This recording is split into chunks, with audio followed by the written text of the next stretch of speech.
Welcome to Frenchy Tales. Make your learning journey fun and exciting with engaging stories. Je m'appelle Élise Moreau. J'ai 30 ans et je vis dans une petite ville tranquille, juste à l'extérieur de Lyon, en France. C'est un endroit paisible, avec des rues étroites, de grands arbres verts et des voisins gentils qui préfèrent rester discrets. J'y vis depuis 7 ans, depuis que ma grand-mère est décédée et m'a laissé sa petite maison. Elle n'est pas grande, mais elle m'appartient. Chaque printemps, je repeins les murs de la cuisine d'une nouvelle couleur et je fais pousser des herbes sur le rebord de la fenêtre. Je prépare le café le matin, je fais le ménage le soir et je passe la plupart de mes journées à travailler tranquillement dans une petite boutique de cadeaux en ville qui vend des bougies et des savons faits main. Ma vie était simple et calme jusqu'à l'année dernière quand tout a changé. Tout a commencé un mardi soir. Je venais de fermer la boutique et je marchais vers ma voiture quand je l'ai vu. Un homme se tenait devant la librairie de l'autre côté de la rue, regardant la vitrine. Il avait un de ces visages qui vous font vous arrêter un instant, une mâchoire marquée, des yeux clairs et un sourire qui semblait cacher un secret. Il m'a vu le regarder et m'a fait un petit signe de la main. J'ai souri en retour, sans trop y penser. Parfois, les choses commencent ainsi, doucement, sans prévenir, juste un signe de la main à travers la rue. Le lendemain soir, il était là de nouveau. Cette fois, il a traversé la rue et m'a posé des questions sur la boutique. Je lui ai dit que nous vendions des produits artisanaux locaux. Il m'a dit qu'il s'appelait Louis et qu'il venait d'emménager à Lyon après avoir quitté Paris. Il travaillait à distance dans le marketing pour des marques de santé. Il parlait doucement, riait facilement et écoutait d'une manière qui vous faisait sentir que vos mots comptaient. Je n'avais pas prévu de tomber amoureuse. J'ai toujours été prudente avec mon cœur. Mais Louis avait cette façon de vous faire sentir vue. Bientôt, il a commencé à m'attendre après le travail, apportant un café ou une petite pâtisserie. Il me demandait comment s'était passée ma journée et me racontait des histoires sur sa vie à Paris, ses voyages, ses rêves. Le week-end, nous nous promenions au bord du fleuve. Nous mangions dans de petits cafés tranquilles et nous parlions tard dans la nuit de la vie que nous voulions. Il disait qu'il voulait la paix et l'honnêteté, qu'il en avait assez des grandes villes, du bruit et des gens qui ne pensent qu'à l'argent. Je le croyais. Il me regardait droit dans les yeux quand il parlait et je n'ai jamais eu l'impression qu'il jouait un rôle. Il me disait que j'étais forte. Il disait que je lui redonnais foi en la bonté des gens. Et quand il a enfin dit « Je t'aime », je l'ai cru aussi. Mais une petite partie de moi restait prudente. J'avais été seule pendant longtemps. Non pas parce que je craignais l'amour, mais parce que je savais à quel point il pouvait faire mal.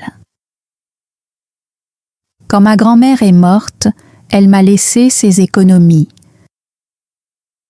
Elle avait grandi dans la pauvreté et avait économisé toute sa vie. Elle m'avait dit un jour « Élise, utilise cet argent pour construire quelque chose qui t'apporte la paix. » Je l'ai gardé sur un compte spécial. Je n'y ai jamais touché. Même pas quand j'avais besoin de nouveaux pneus ou quand le toit fuyait. Cet argent était destiné à quelque chose de vrai, quelque chose que je pourrais construire avec mon cœur. Peut-être une petite boutique de bien-être, un lieu calme où les gens pourraient se reposer, respirer et se sentir bien à nouveau. Un soir, Louis et moi étions assis sur les marches derrière ma petite maison, regardant le soleil se coucher derrière les arbres. Il tenait ma main et m'a demandé quels étaient mes rêves. Je lui ai parlé de mon idée de petite boutique de bien-être, un lieu calme où les gens pourraient se détendre et se sentir mieux. Il est resté silencieux un moment, puis il a dit « Pourquoi ne pas le réaliser ?» Je connais des investisseurs dans le domaine de la santé. On pourrait construire quelque chose de vrai ensemble,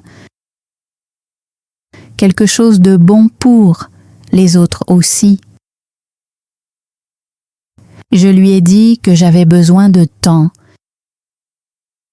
Il a souri et a répondu « Je ne te presse pas. Je crois simplement en toi. » Cette nuit-là, je n'ai pas dormi. Je n'arrêtais pas de penser à la boutique. L'odeur des bougies, la musique douce, l'atmosphère paisible. Et à la façon dont il avait dit « on ». Je voulais croire à chaque mot. Une semaine plus tard, je lui ai parlé de l'argent de ma grand-mère. Pas du montant exact, mais assez pour qu'il comprenne ce que cela représentait. Il ne s'est pas montré excité. Au contraire, il est devenu sérieux. Il a dit « Tu n'as rien à faire, Élise. Mais si tu veux, je peux t'aider à le faire fructifier. Je peux le doubler, peut-être même le tripler en 1 an. J'ai de bons contacts. Tu dois juste me faire confiance. » J'avais peur, je le lui ai dit. Il a pris mon visage entre ses mains et a murmuré « Tu n'as pas besoin d'avoir peur de moi. » J'y ai réfléchi pendant des jours, et puis j'ai dit oui. Ensemble, nous avons ouvert un compte joint et j'y ai transféré 65 000 €. Il m'a dit que l'argent servirait à payer les fournisseurs et le marketing de lancement. Il m'a montré des maquettes de marques et des échantillons de produits sur son, ordinateur portable. Tout semblait réel. J'étais nerveuse, mais aussi pleine d'espoir. Comme si mon rêve commençait enfin à prendre forme. 3 jours plus tard, Louis a cessé de répondre à mes appels. Au début, je pensais qu'il était simplement occupé.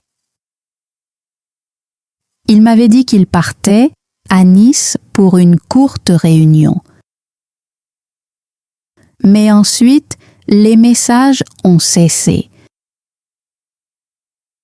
Ses réseaux sociaux ont disparu. L'adresse e-mail que nous utilisions pour les idées de boutique ne fonctionnait plus. Je suis allée à son appartement à Lyon, mais le gardien m'a dit qu'il avait déménagé 2 jours plus tôt. Je suis restée là, tremblante, sentant mon cœur s'enfoncer un peu plus à chaque seconde.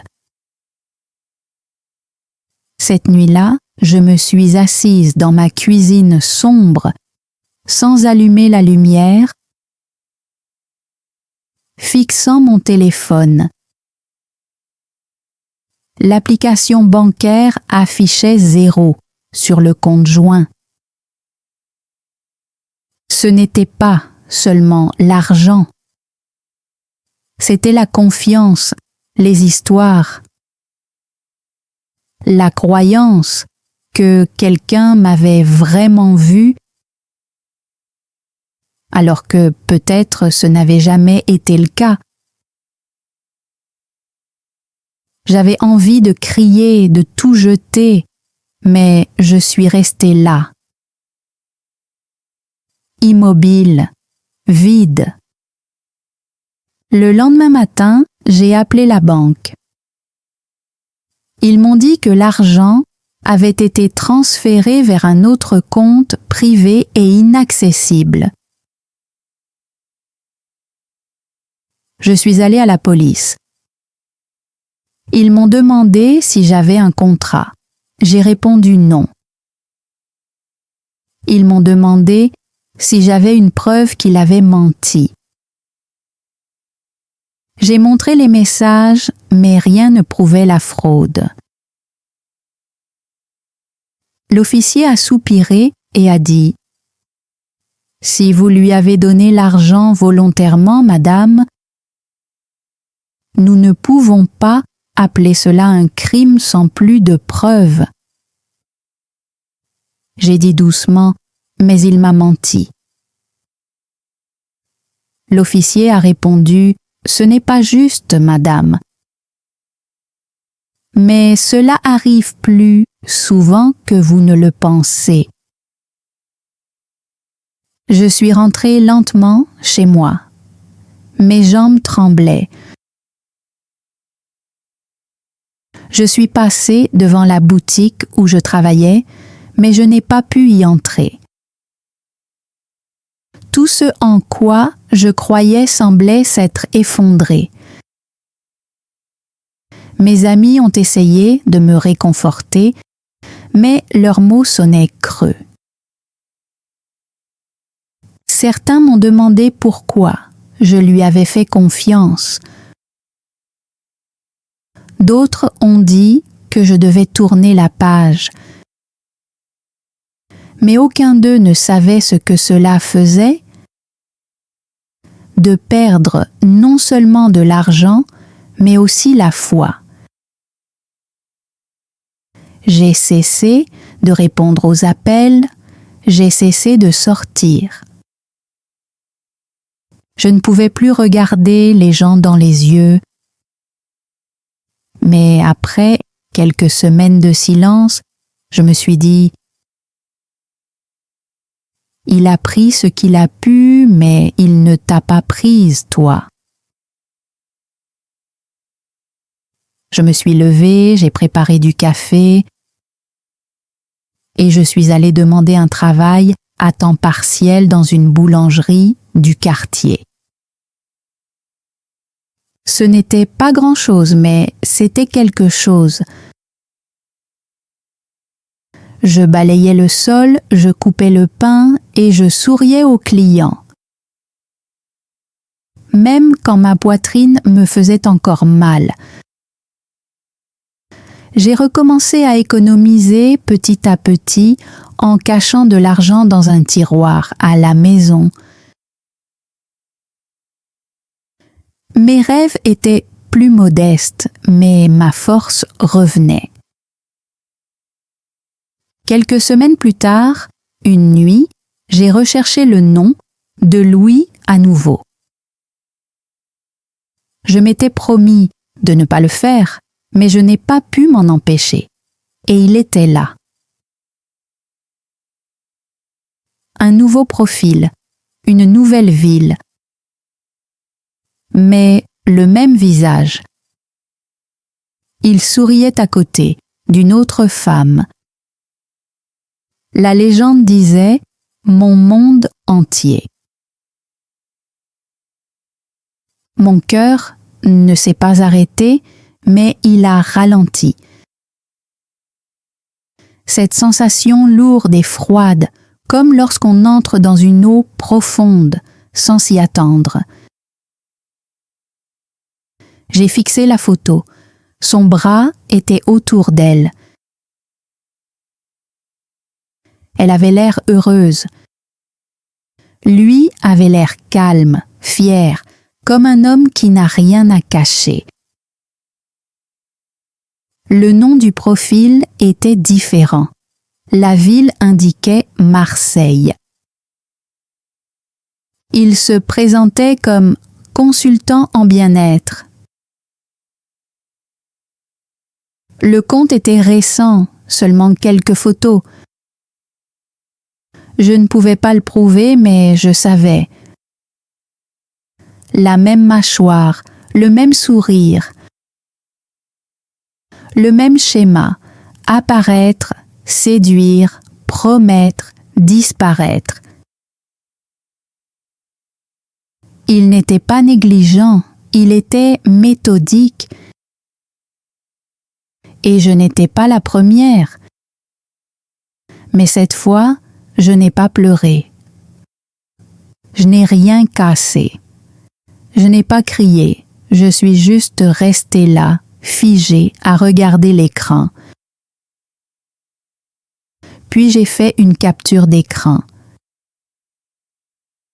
J'ai ouvert un nouveau cahier et j'ai commencé à écrire. J'ai tout noté, chaque message, chaque promesse, chaque transfert et chaque signe d'alerte que j'avais ignoré. J'ai écrit jusqu'à ce que ma main me fasse mal. Puis, j'ai créé un dossier sur mon ordinateur et j'y ai enregistré toutes les captures d'écran. Les textos, les reçus de paiement, les maquettes de la marque et maintenant son nouveau profil. Je ne savais pas encore ce que j'allais faire de tout cela, mais je savais une chose. Je ne resterai pas silencieuse. Le lendemain matin, je suis retournée au commissariat avec mes nouvelles preuves. Un autre agent était là cette fois, plus jeune, plus attentif. Il a écouté avec soin, m'a demandé à voir les captures d'écran et mes notes. Il n'a pas fait de grandes promesses, mais il a dit quelque chose qui comptait.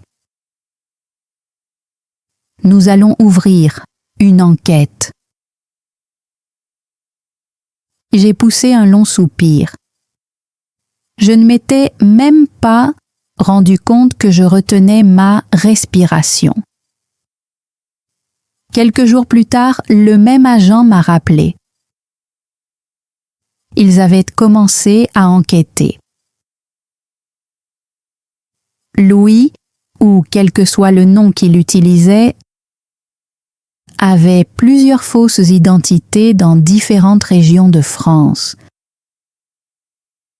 Il n'avait pas de casier judiciaire, mais il existait des histoires similaires. Des femmes qui lui avaient fait confiance, des femmes qui avaient tout perdu. L'agent m'a demandé de revenir. J'ai apporté mon cahier et je me suis assise en face de lui, nerveuse mais déterminée. Après que je lui ai tout raconté, il s'est penché en arrière et a dit doucement « Vous n'êtes pas la seule ». Puis il a tourné son écran d'ordinateur vers moi. J'ai vu 3 autres noms, 3 femmes, 3 villes. La même méthode, la confiance, la romance, l'investissement, la disparition. Je ne savais pas comment réagir. Une partie de moi se sentait soulagée de savoir que je n'étais pas seule. Mais une autre partie se sentait encore plus triste. Parce que je comprenais maintenant. Ce n'était pas un accident. Ce n'était pas une simple erreur. C'était un schéma. Un homme qui étudiait les cœurs pour les briser, non pas par amour, mais pour l'argent. L'agent m'a donné un numéro de téléphone. L'une des femmes voulait parler. Elle s'appelait Mélanie. Ce soir-là, je l'ai appelée. Je m'attendais à du silence ou de la colère, mais à la place, j'ai entendu des sanglots étouffés. Il m'a dit que j'étais son miracle, a-t-elle murmuré. Je lui ai donné mes économies. Je croyais qu'on préparait notre avenir. Pendant un moment, je n'ai pas su quoi dire. Puis nous avons pleuré ensemble. 2 inconnus partageant la même blessure. Au fil des semaines suivantes, Mélanie et moi avons parlé presque chaque soir.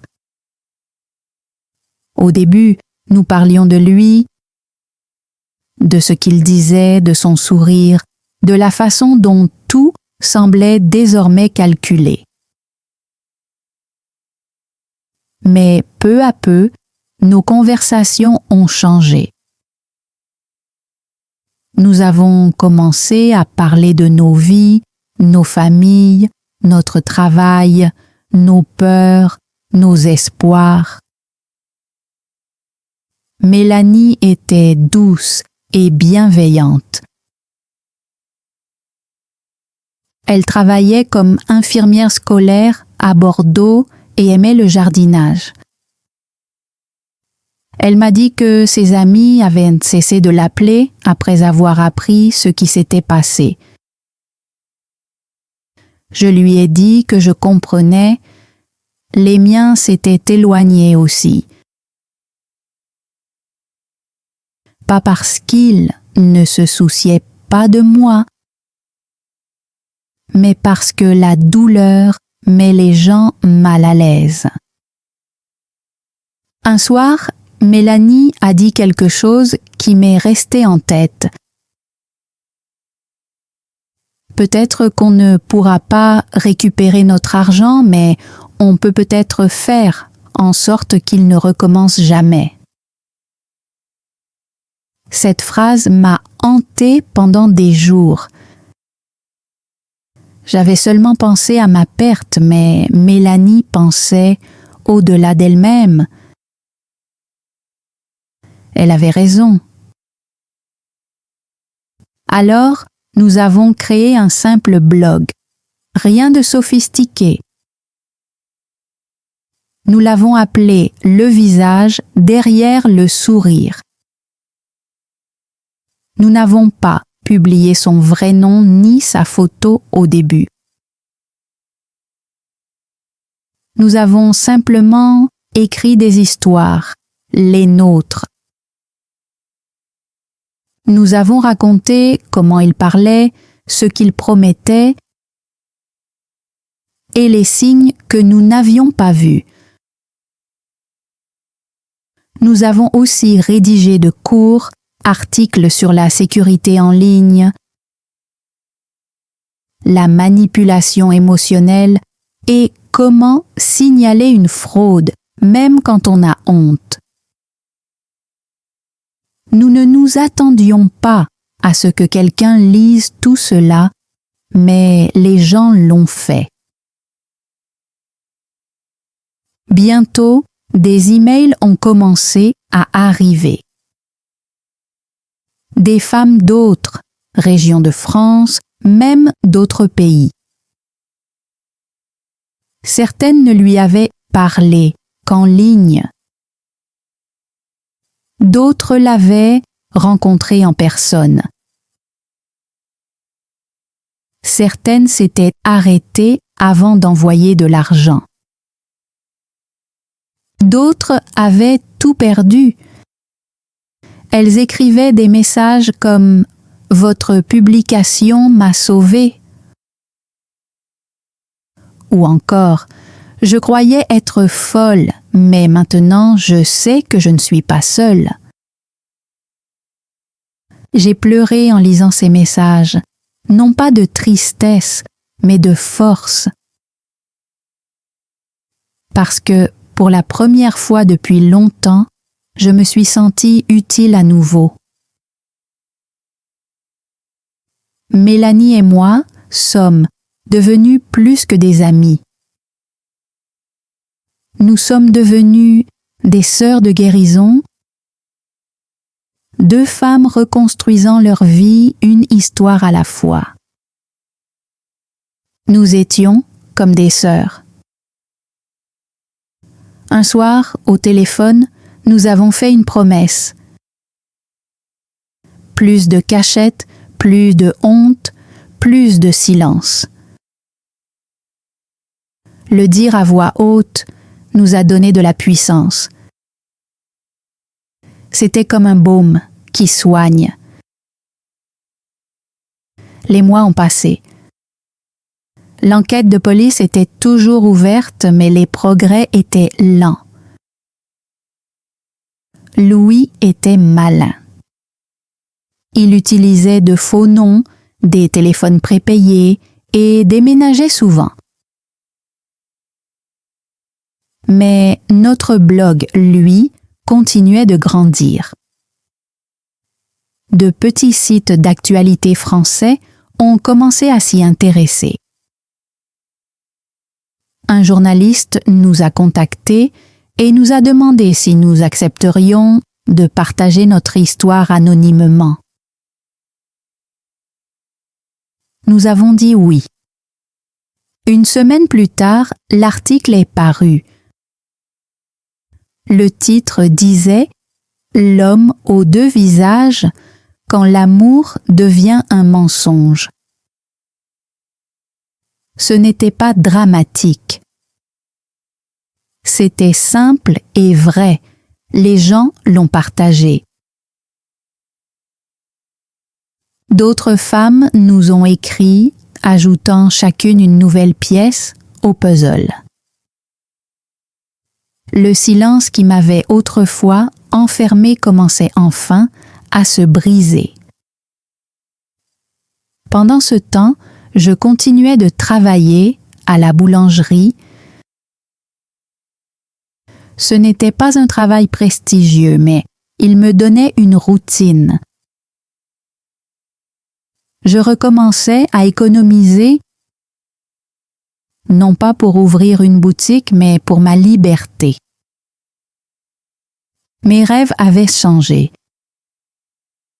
Je ne voulais plus la réussite, je voulais la paix. Mélanie ressentait la même chose. Elle avait commencé à écrire de courts guides sur la guérison après une trahison,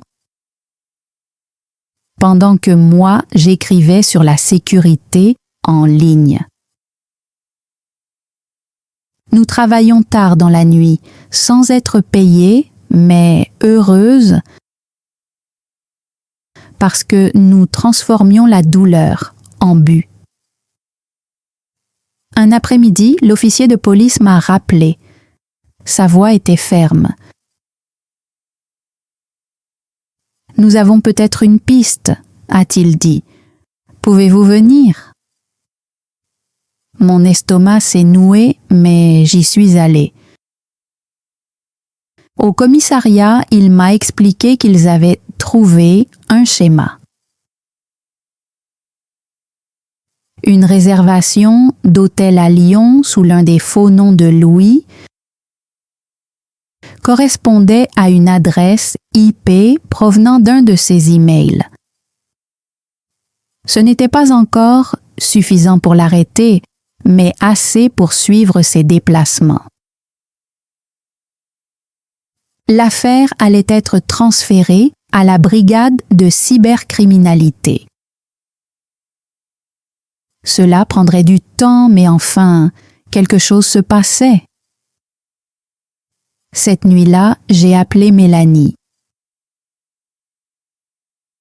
Nous n'avons pas fêté ça, mais nous nous sentions plus fortes. Elle a dit « Il pensait être malin, mais il n'a pas vu venir ça. » Deux cœurs brisés qui se transforment en quelque chose de plus grand. J'ai souri. Elle avait raison. Les mois ont passé. Mela et moi avons continué à publier chaque semaine. Nous étions honnêtes sur tout. Les nuits blanches, la peur de refaire confiance, la honte qui revenait parfois. Mais nous écrivions aussi sur la force, la reconstruction et ces petites victoires qui rendent la guérison possible. Un jour, j'ai écrit un article intitulé « Ce n'était pas ma faute ». C'était le plus difficile à publier. J'y racontais toute l'histoire. Comment je lui avais fait confiance, comment j'avais tout perdu et comment j'avais presque perdu moi-même. Je l'ai terminé par une seule phrase. « Il a pris mon argent, mais il n'a pas pris ma voix. » Cet article a tout changé. Il a été partagé des milliers de fois. Des centaines d'emails sont arrivés de femmes et même d'hommes qui disaient « Je n'ai jamais raconté mon histoire à personne jusqu'à maintenant. » Puis il y a eu l'appel qui a changé ma vie. C'était un mardi après-midi. J'étais en pause déjeuner derrière la boulangerie, en train de manger un sandwich au fromage. Mon téléphone a sonné. Numéro inconnu. J'ai répondu. C'était l'officier. Son ton était grave. « Nous avons procédé à une arrestation », a-t-il dit. Mon cœur s'est arrêté. C'est lui? Oui. Il a été arrêté à Marseille, sous une autre fausse identité. Mais les preuves concordent. C'est bien Louis. Je n'ai pas pu parler. Je suis restée là, assise dans la lumière du soleil, le sandwich oublié dans ma main.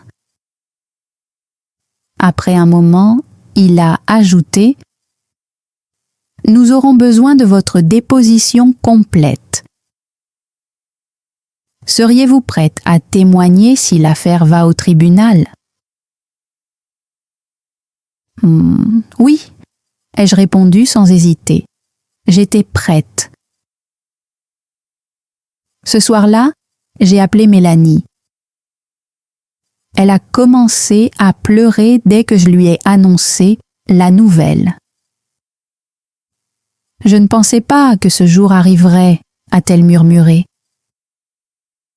« Moi non plus », ai-je dit. Mais nous n'avons pas abandonné et c'est ça qui a tout changé. Les semaines suivantes ont été remplies de formulaires, d'emails et de rendez-vous.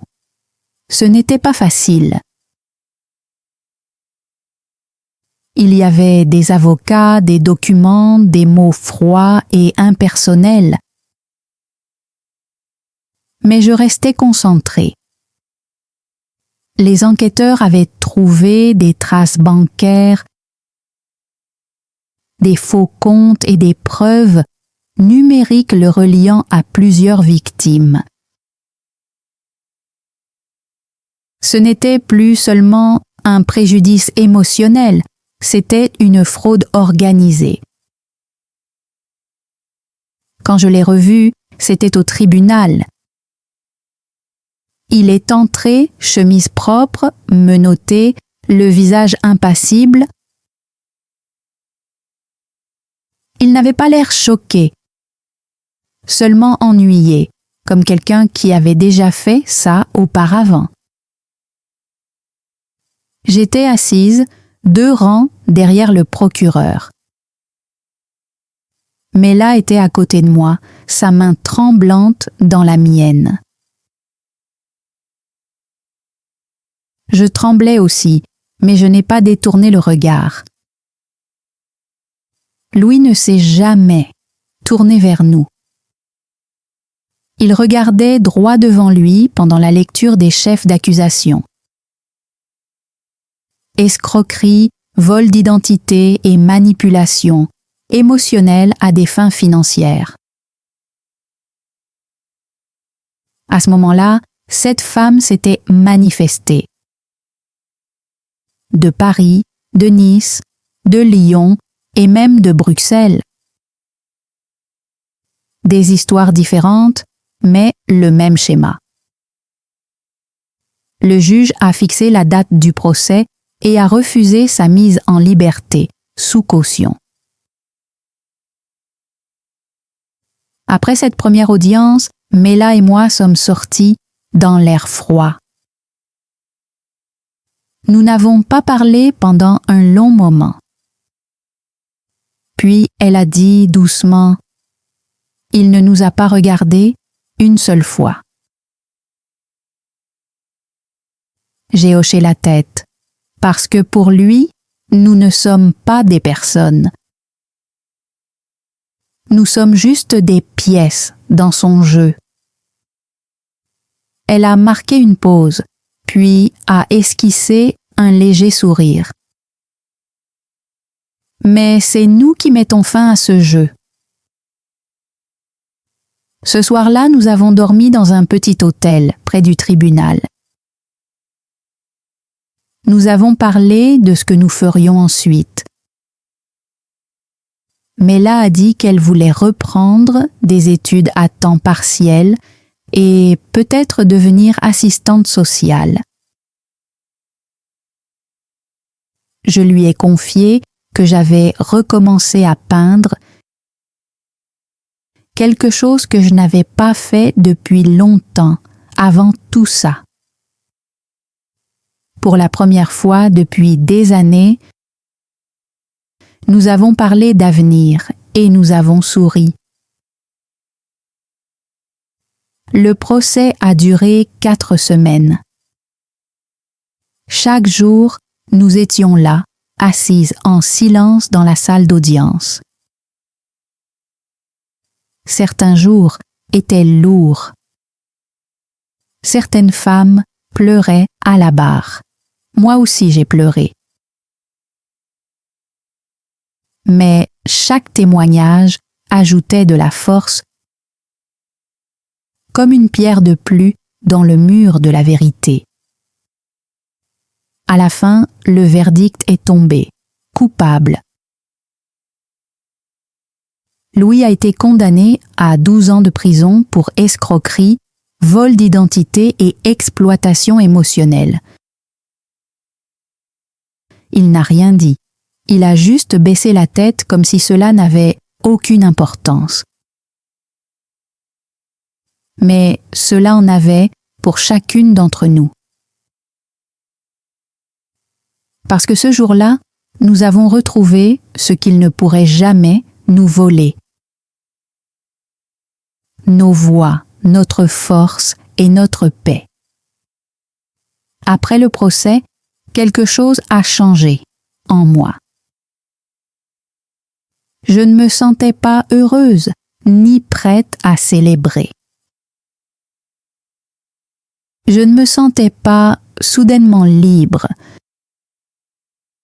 mais je me sentais plus légère, comme si je pouvais enfin respirer, marcher sans me cacher. La honte qui m'avait suivie si longtemps commençait à disparaître. Louis était en prison maintenant, mais ce qui comptait vraiment, c'est que je n'étais pas restée silencieuse. J'avais parlé. Mela et moi avons continué à faire vivre notre blog. Il touchait de plus en plus de monde. Un petit journal de Lyon a même publié un article sur l'affaire et a mentionné notre travail. Nous ne nous sentions pas célèbres et nous ne le voulions pas. Mais nous étions fiers. Nous aidions les autres à se protéger. Un jour, un podcast nous a invités à raconter notre histoire. L'animateur a dit « Vous êtes très courageuse ». Mela a souri et a répondu « Ce n'est pas du courage, c'est de la survie. Vous restez silencieuse si longtemps, et un jour, vous avez juste besoin de parler. » Un an après la condamnation de Louis, je suis allée sur la tombe de ma grand-mère. J'ai apporté des lys jaunes, ses fleurs préférées. Le cimetière était calme, rempli du bruit du vent et des oiseaux. Je suis restée là longtemps et j'ai murmuré « Je n'ai pas utilisé ton argent comme je l'avais prévu, mais je l'ai utilisé pour trouver ma voie. J'espère que c'est d'accord. » Au fond de moi, je savais qu'elle aurait compris.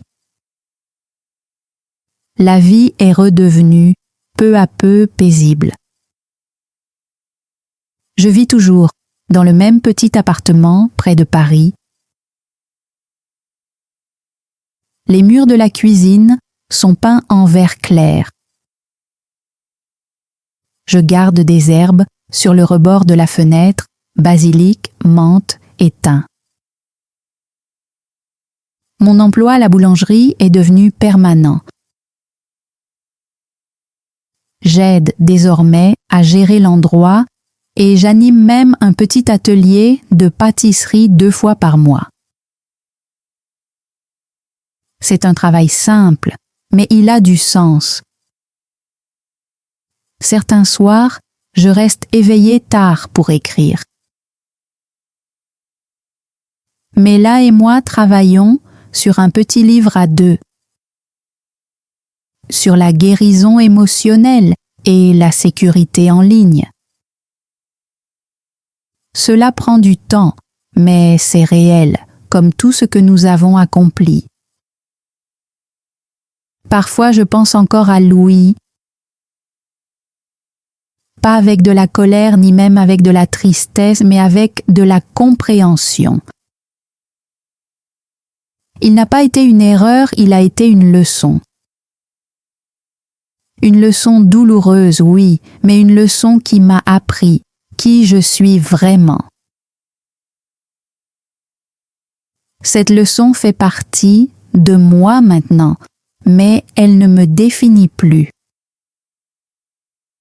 Il y a quelques semaines, Mela est venue en France pour la première fois. Nous nous sommes enfin rencontrés en personne. Nous avons passé le week-end à marcher le long de la Seine, à parler de tout et de rien. Alors que le soleil se couchait sur l'eau, elle s'est tournée vers moi et a dit « Il nous a appris beaucoup de choses, mais au final nous avons quelque chose qu'il n'aura jamais. » Je l'ai regardée et j'ai demandé doucement « Quoi donc ?» Elle a souri et a répondu « La paix ».